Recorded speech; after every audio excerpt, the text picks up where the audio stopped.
Hello student, educational RBM ACS में आज फिर से आप सभी का स्वागत है।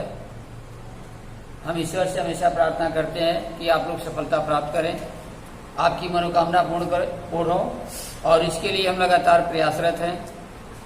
यहाँ जो भी वीडियो बनाए जा रहे हैं वे बहुत ही निष्ठा, लगन और ध्यान से बनाए जा रहे हैं और सभी विषय जो भी यहाँ पढ़ाया जा रहा है सभी विस्तार से पढ़ाया जा रहा है। हम आशा करते हैं कि यह आपके लिए वरदान साबित होगा और ये सभी वीडियो यदि आपको पसंद आता है तो आप लोग इसे लाइक, शेयर और सब्सक्राइब कीजिए और साथ ही इसे अपने दोस्तों के साथ, अपने भाइयों बहनों के साथ भी शेयर कीजिए ताकि वे लोग भी इसका लाभ प्राप्त कर सकें। और हमारा मुख्य उद्देश्य यही है कि शिक्षा से अधिक लोग लाभ अर्जित करें। तो आगे अब हम लोग समय को ध्यान में रखते हुए अपने विषय पर चलते हैं। तो देखें बच्चे, इसके पहले हम लोग एक्सरसाइज 7 में बताया गया था त्रिभुज की समरूपता के बारे में कि त्रिभुज समरूप कब होते हैं और त्रिभुज सर्वांगसम कब होते हैं, इनके बारे में बता दिया गया है। और त्रिभुज की सर्वांगसम होने के लिए 3 शर्तें बताई गई थी कि अगर कोई 2 त्रिभुज सर्वांगसम होते हैं, यदि एक त्रिभुज की तीनों भुजा दूसरे त्रिभुज की तीनों भुजा के बराबर हो, अथवा यदि एक त्रिभुज की 2 भुजा और एक कोण दूसरे त्रिभुज की 2 भुजा और एक कोण के बराबर हो, तब भी दोनों त्रिभुज सर्वांगसम होते हैं। और तीसरा ये भी बताया गया था कि एक त्रिभुज के 2 कोण और एक भुजा दूसरे त्रिभुज की अगर 2 कोण और एक भुजा के समान हो तो भी दोनों त्रिभुज सर्वांगसम होते हैं। तो यह सबको बता दिया गया था। और आगे हम लोग अब एक्सरसाइज में चल रहा है। एक्सरसाइज में देखें 7.1 है एक्सरसाइज क्लास 9th का।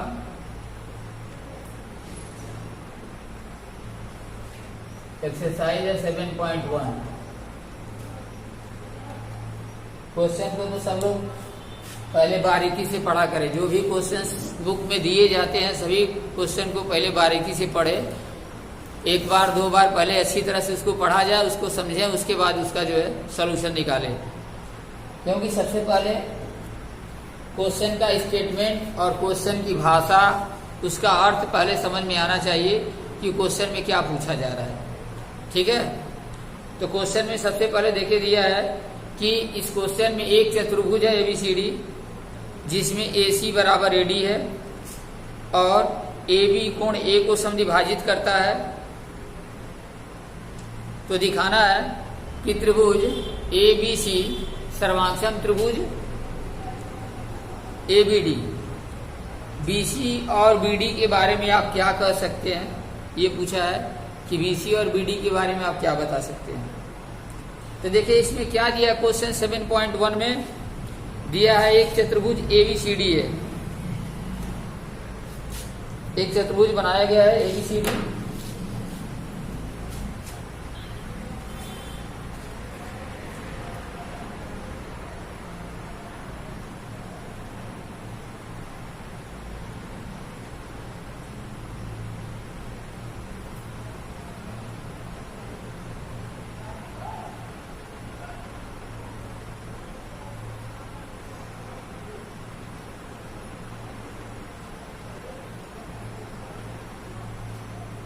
यह ऐसे ABCD एक चतुर्भुज बनाया गया है।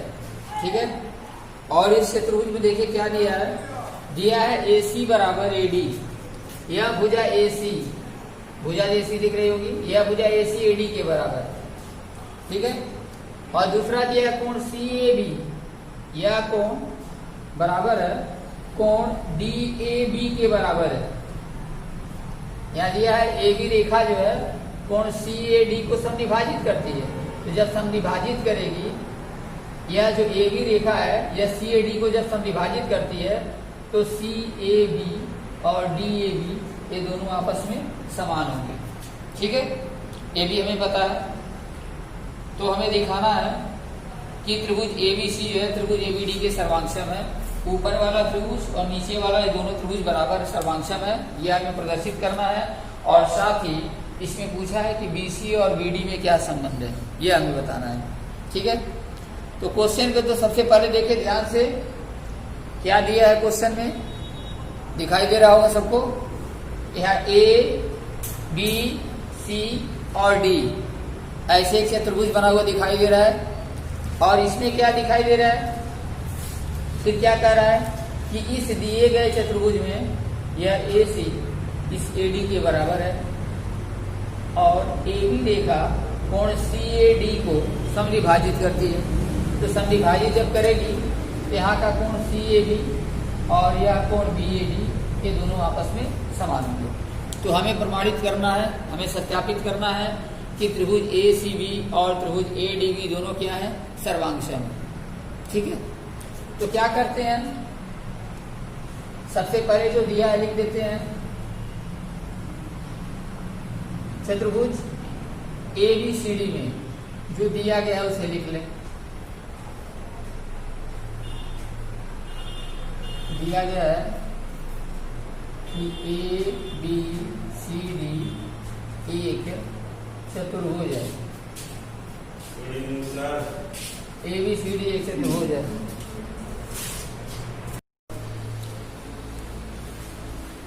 AB रेखा कोण CAD को समविभाजित करती है।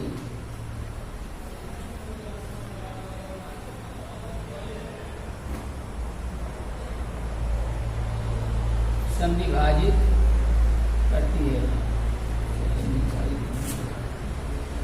तो हमें क्या सिद्ध करना है, तो हमें सिद्ध करना है कि ABC ट्रायंगल और ADB ये दोनों ट्रायंगल आपस में क्या है, सर्वांशम।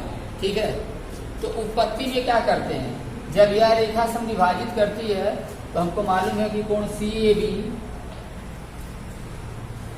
अब बराबर हो जाएगा कोण BAD के। ठीक है, अब उत्पत्ति लेते हैं, कैसे सिद्ध करेंगे, तो सिद्ध करने के लिए क्या करते हैं, दोनों त्रिभुज ले लेते हैं। ABC यहाँ लिखेंगे त्रिभुज ABC A1 त्रिभुज ADB में ADB दोनों त्रिभुज यहाँ ले लिए। एक त्रिभुज है ABC और दूसरा त्रिभुज है ADB। ABC ADB ये दोनों त्रिभुज ले लिए गए। ठीक है, अब इसमें देखो क्या क्या बराबर है। हम क्या बताए थे कि त्रिभुज के सर्वांशम होने के लिए तीन चीजें होना जरूरी है। ठीक है, या तो तीनों भुजा के बराबर हो, या तो दो भुजा एक कोण, और या तो दो कोण और एक भुजा, यह बराबर होना चाहिए। यहाँ क्या देख रहे हैं कि AC AD के बराबर है, ये दिया गया है, दिया गया ना। अब चूंकि इसमें दिया है AC बराबर AD, यहाँ दे देंगे दिया गया है, ये हमको पता है, किताब में पहले से दिया गया है कि AC और AD बराबर है। एक चीज तो बराबर मिल गया। दूसरा क्या दिख रहा है, कोण CAB BAD बराबर है। ABC त्रिभुज में CAB और ADB त्रिभुज में यह हमारा DAB चाहे BAD ये दोनों बराबर है। इसको ले लेते हैं, कोण CAB और बराबर कोण BAD। AB क्या है, दिया गया है। दो चीज तो मालूम हो गया। तीसरा और कौन सी चीज है कि जो दोनों में बराबर है, दिख रहा है सबको, क्या बराबर है, AB रेखा दोनों में घनिष्ठ है ना। AB उस वाले त्रिभुज में भी है, ABC त्रिभुज का नाम लेंगे तो भी AB आएगी, ABD त्रिभुज का नाम लेंगे तो भी AB रेखा आएगी। तो AB क्या है, दोनों में शामिल है, इसलिए क्या है, उभयनिष्ठ है। तो हम लिखेंगे AB उभयनिष्ठ भुजा है।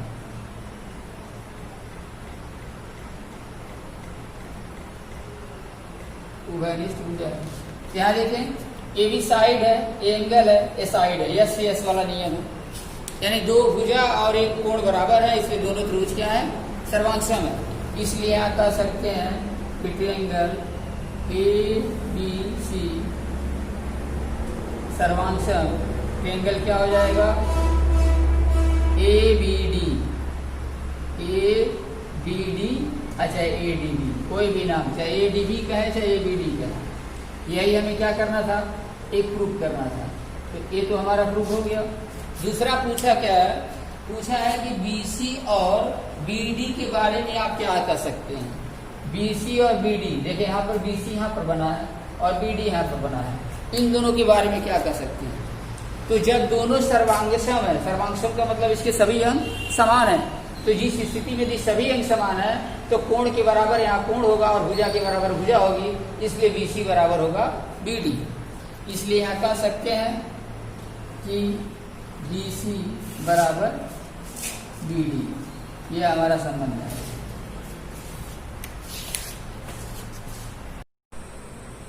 क्वेश्चन नंबर 2 देखें, इसमें दिया है ABCD एक चतुर्भुज है, इसकी आकृति दी गई है, ऐसे भी है।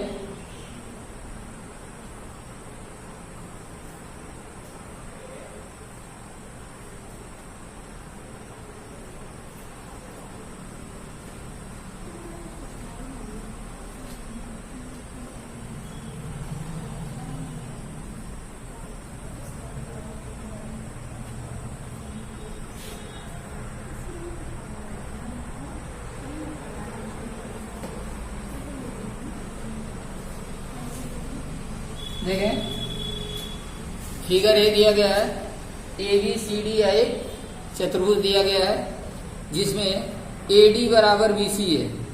इसमें AD और BC बराबर है, ऊपर वाला AD नीचे वाला BC दोनों आपस में समान है। यह AD और यह BC दोनों आपस में समान दिए गए। और क्या समान है, कोण DAB बराबर कोण CAB, CBA, DAB, तो DAB देखो कहाँ कोण बन रहा है, DAB, ये पूरा कोण, DAB का मतलब ये पूरा कोण हो गया, DAB पूरा कोण है, ठीक है। और बराबर है कोण CBA, यह पूरा कोण। एक तो भुजा दिया है, AD और BC बराबर है, AD बराबर BC, और दूसरा कोण DAB बराबर कोण ABC कहे चाहे CBA कहे, इस पूरे कोण के बराबर है। तो सीधे करना है कि त्रिभुज ABD, हमें सीधे करना है कि त्रिभुज ABD, यह वाला त्रिभुज सर्वांशम है BAC के बराबर है। तो देखें जिसको दिया है, जिस सीधे करने के लिए दिया है, सबसे पहले हम क्या करते हैं, उसी को लेकर निकालते हैं। तो क्या दिया है, सबसे पहले जो दिया गया यहाँ लिख लेंगे, दिया है, क्या दिया है, ABCD एक चतुर्भुज है।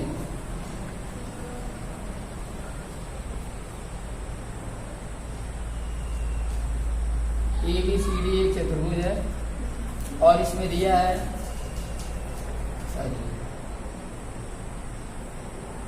AD बराबर BC तथा दिया है कोण DAB बराबर कोण CBA,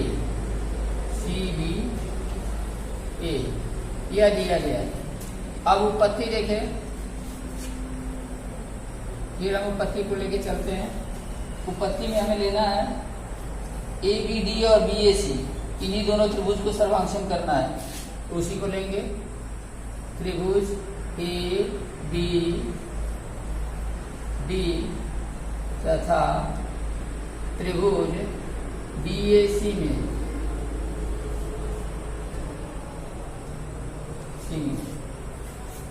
देखो कौन कौन त्रिभुज लिए हैं, ABD और त्रिभुज क्या है BAC। तो देखिए ABD ये वाला है और BAC ये वाला त्रिभुज, ठीक है। त्रिभुज को सबसे पहले पहचान लेना, इधर वाला भाग नहीं लेना है, ठीक। केवल त्रिभुज ABD और BAC इन्हीं दोनों त्रिभुज को लेकर के चलना है।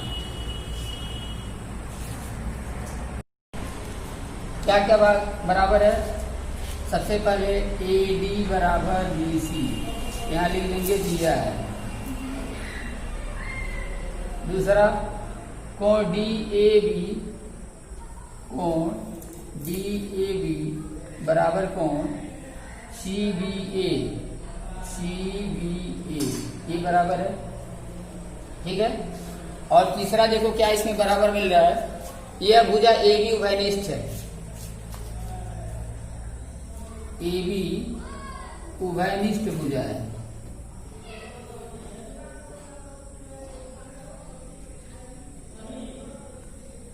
उभयनिष्ठ भुजा है तो तीन चीज बराबर हो गया।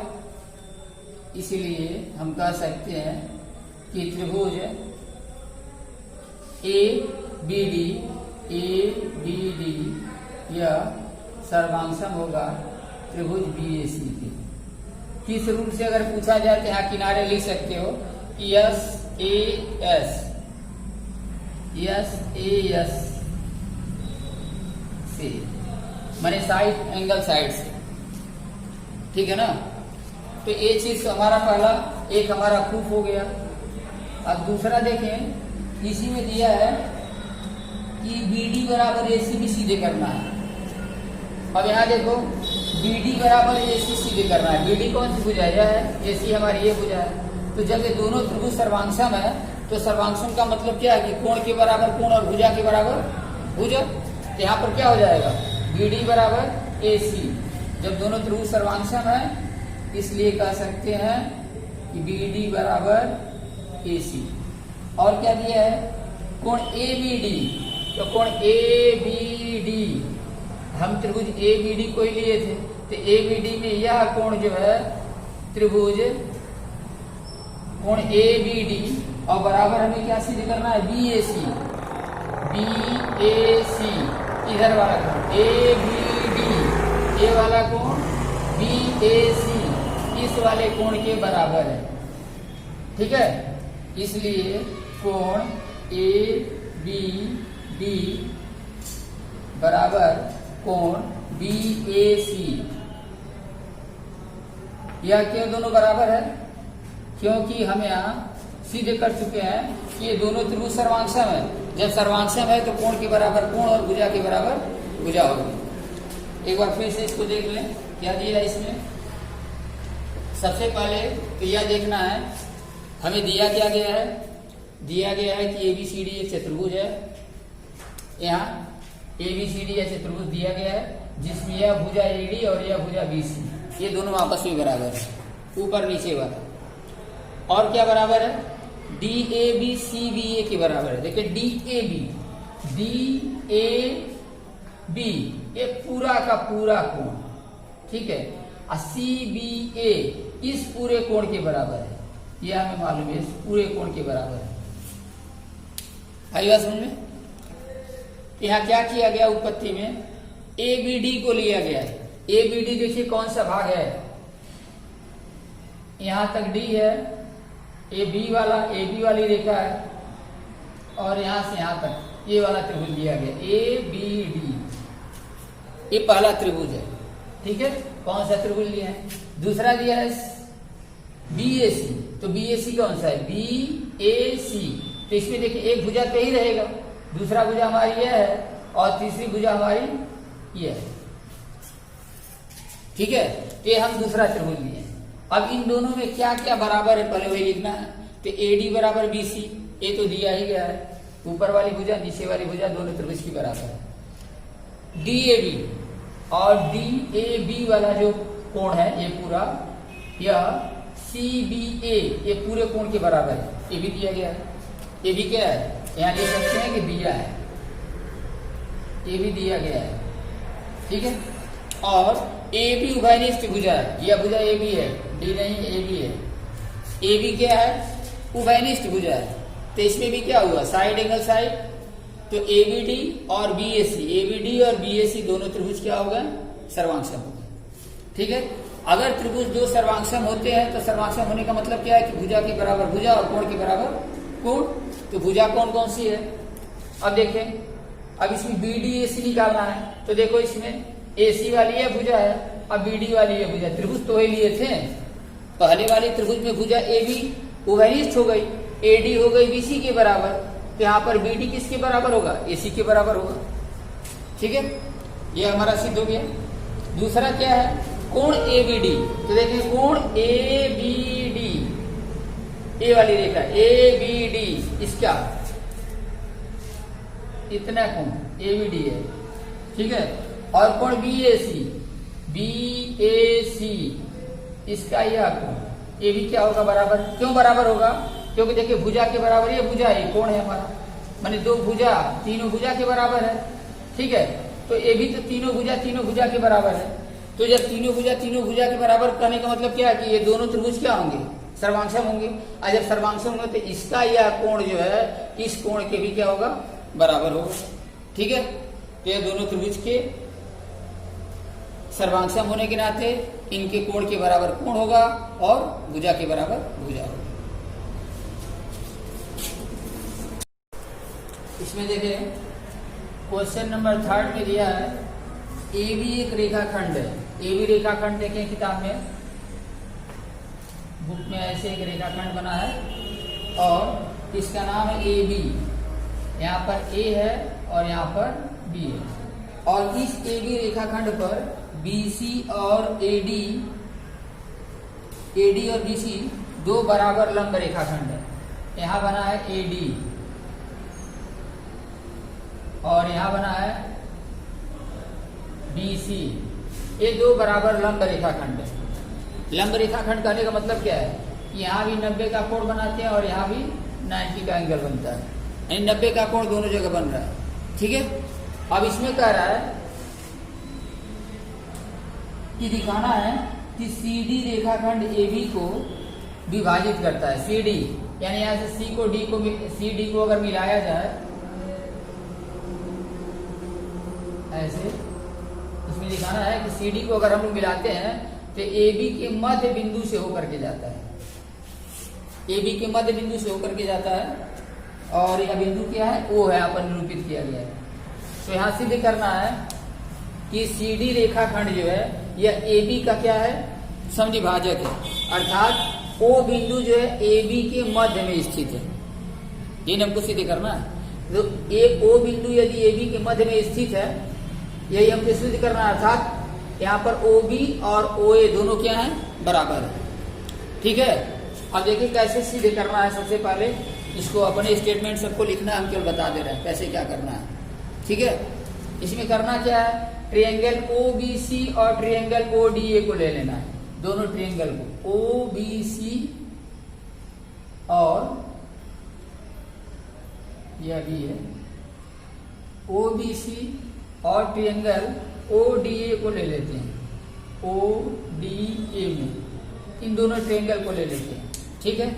अब इसमें दिया जो है क्या क्या हमें बराबर है, पहले दिया है कि ए बी एक रेखाखंड है, इस पर एडी और बीसी दो समान लंब रेखाखंड, देखिए किताब में दिया है दो बराबर लंब रेखाखंड है। बराबर मतलब क्या है कि यहाँ पर एडी की लंबाई बीसी की लंबाई की क्या है, बराबर है। आई बात समझ में। तो यहाँ पर हमको एक चीज तो मिल गया है कि एडी बराबर क्या है, बीसी। ए क्या है, दिया गया है, यह जो दिया गया है यह हमें पता है, ठीक है।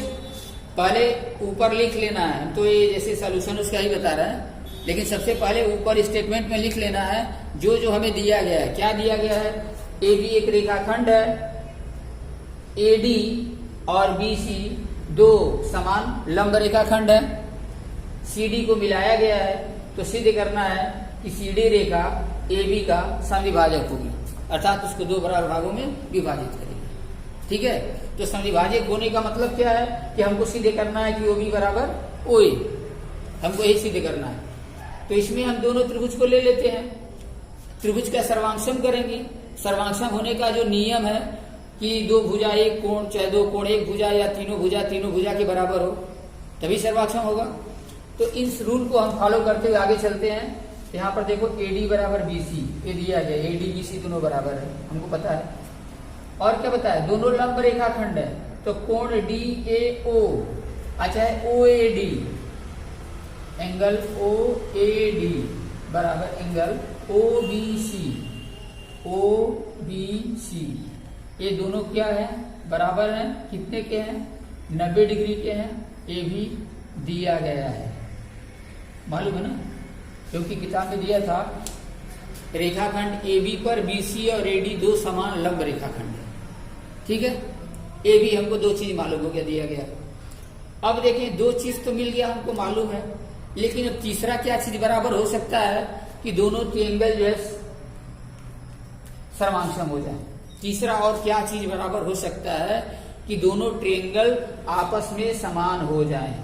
एक तो हमारा मिल गया कि इसके बराबर ए भुजा दी गई है, इस कोण के बराबर यहाँ कोण दिया गया है।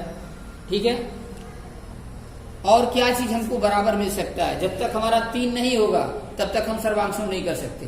हम बताए हैं कि या तो सर्वांगसम होने का रूल क्या है, या तो दो भुजा एक कोण हो, या तो दो कोण एक भुजा हो, और या तो तीनों भुजा हो। साइड एस फॉर साइड होता है, ए फॉर एंगल होता है, यही ना 3 रूल बताया गया है। तो इसमें देखिए हमको मिला है कि एक भुजा मिल गया और एक कोण तो मिल गया। दूसरा और क्या चीज है कि वो दोनों आपस में बराबर हो सकता है? तो दिखाई दे रहा है तीसरा क्या चीज बराबर हो सकता है? कौन सा कोण बराबर है कि कौन सी भुजा बराबर है? अरे हमको तो सीधे करना है कि OB बराबर OA, लेकिन हमको तो ये भी नहीं दिया है कि OC और OD बराबर है, ये भी दिया नहीं है। लेकिन देखिए क्या है, यह कोण इस कोण के बराबर होगा। अब क्यों बराबर होगा? क्योंकि हम जानते हैं कि जब दो समांतर रेखाओं को कोई तिर्यक रेखा काटती है तो यह कोण क्या होता है? एकांतर कोण, अल्टरनेटिव एंगल होता है। बताया गया ना कि दो समांतर रेखाओं को जब कोई तिर्यक रेखा काटती है तो उसके एकांतर कोण क्या होते हैं? समान होते हैं। किताब में क्या दिया है? AB रेखाखंड पर यह जो AD लंब खींचा गया है और यह जो BC लंब खींचा गया, दोनों बराबर है। AD और BC दोनों बराबर है, मालूम है।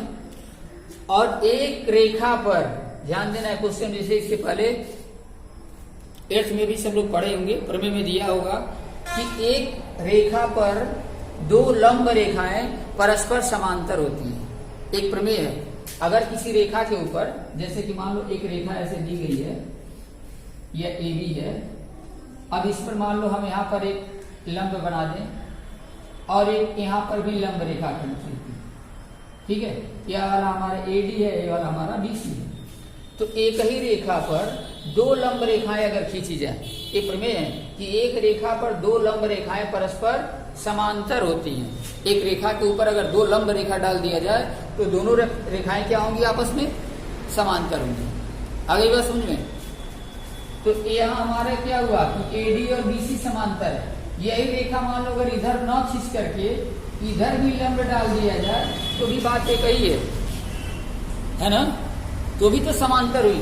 अरे भाई, इस रेखा को अगर हम आगे की ओर बढ़ा देंगे तो उसी की नसीब में जाएगी, 90 का एंगल बनाते हुए भी जाएगी, उसी रेखा को आगे बढ़ा देते हो। तो यहाँ AD जो है, चाहे BC इधर बने चाहे BC उधर बने, इससे हमें नहीं लेना है, ठीक है ना। लेकिन ये हमको मालूम रखना है कि AD और BC दोनों आपस में क्या है? समांतर है, क्योंकि एक ही रेखा AB के ऊपर AD भी स्थित है और इसी रेखा AB के ऊपर BC भी स्थित है।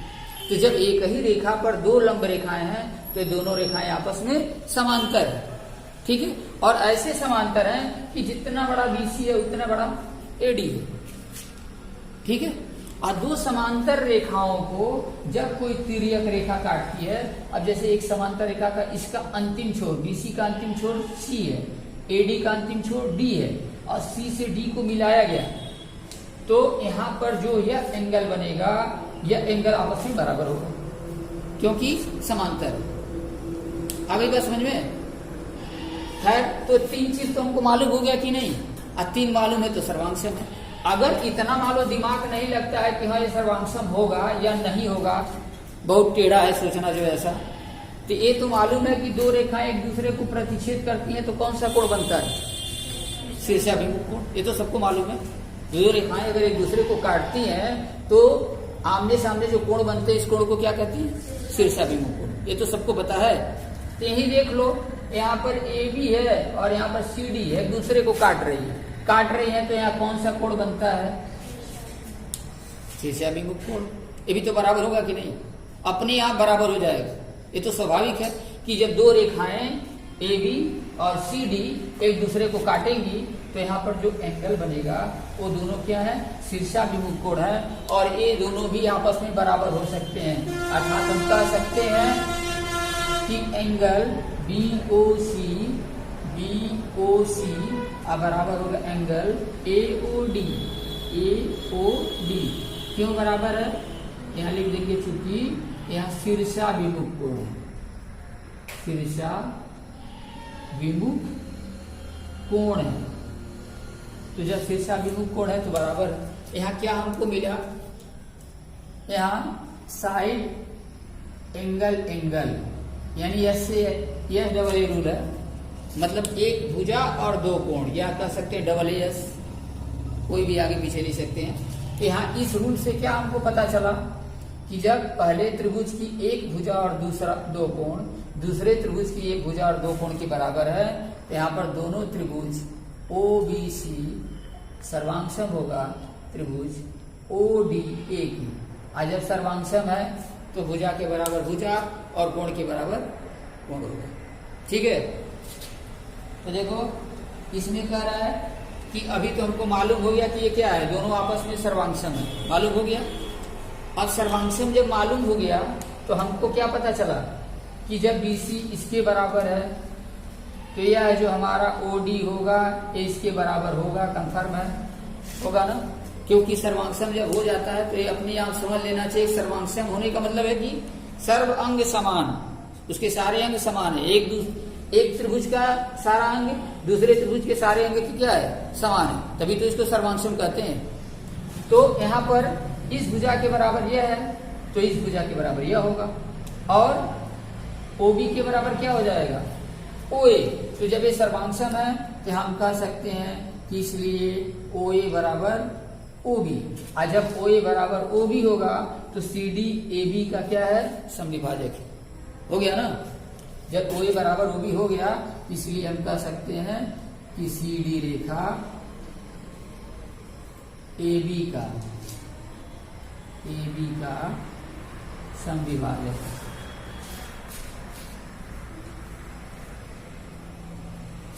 और ये हमें क्या करना था, प्रूफ करना। आगे बात समझ में